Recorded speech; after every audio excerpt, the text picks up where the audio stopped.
that this is just sort of a public policy admission from the United States that, yeah, we are now attacking Russia using our weapons, using our guidance, under our direction that they're going to be doing this, even though we're kind Right. of already doing it on a smaller level, but it's not, we've always said that don't do this, but it's Right, happening right.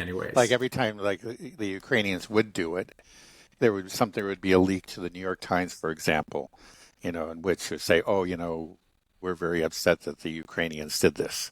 So there was this plausible, deniability. So, um, yeah, so that would be a big difference, and I guess maybe also just the firepower. I mean, the ATACMS can wreak more destruction than the other weapons that have been used. You were saying that Zelensky was upset, saying like this is the Kharkov invasion. This is because you didn't let us strike their military outposts across the border, their munitions depots, these types of things.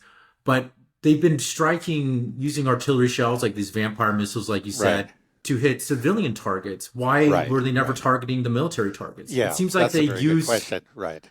Yeah, Right. It exactly. seems like they specifically Right, try to target civilian infrastructure. They haven't been really targeting military infrastructure. Is that because the right. military infrastructure is out of the range of the Vampire missiles or No, 155 actually, it would millimeter be the shells? reverse would be true. I mean, if you're talking, if there's an imminent invasion, that means that the forces have been brought up to the border, right?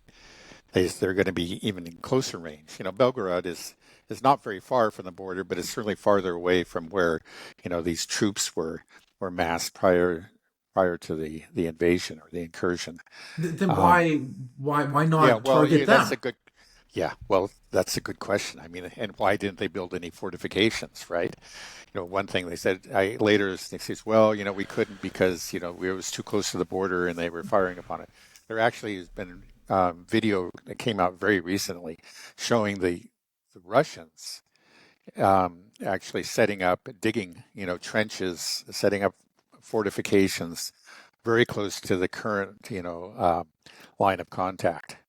Again, the two main battles are occurring in these two villages. One's Lipsy and the other one is Volchansk. And very intense battles, but very close to these battles, the Russians are right now, digging fortifications because it looks like So, they're so uh, clearly it can be done. They just didn't do it. And again, they had months in which everybody knew that this was coming. We talked about it, even in the weeks leading up to it. It looks like there's going to be an invasion of Kharkov. It's been in the media for a while, and they had in any case ever since like the September roughly of 2022. They've had control over the area, and you would think that it, they would have wanted to begin building fortifications. They had, close to 2 years to do this. They didn't do it.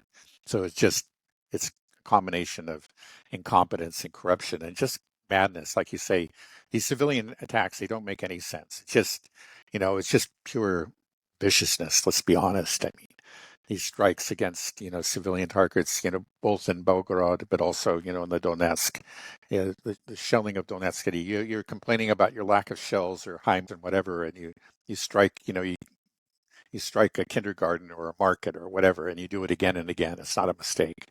What is that all about? I mean, that's just it's demented.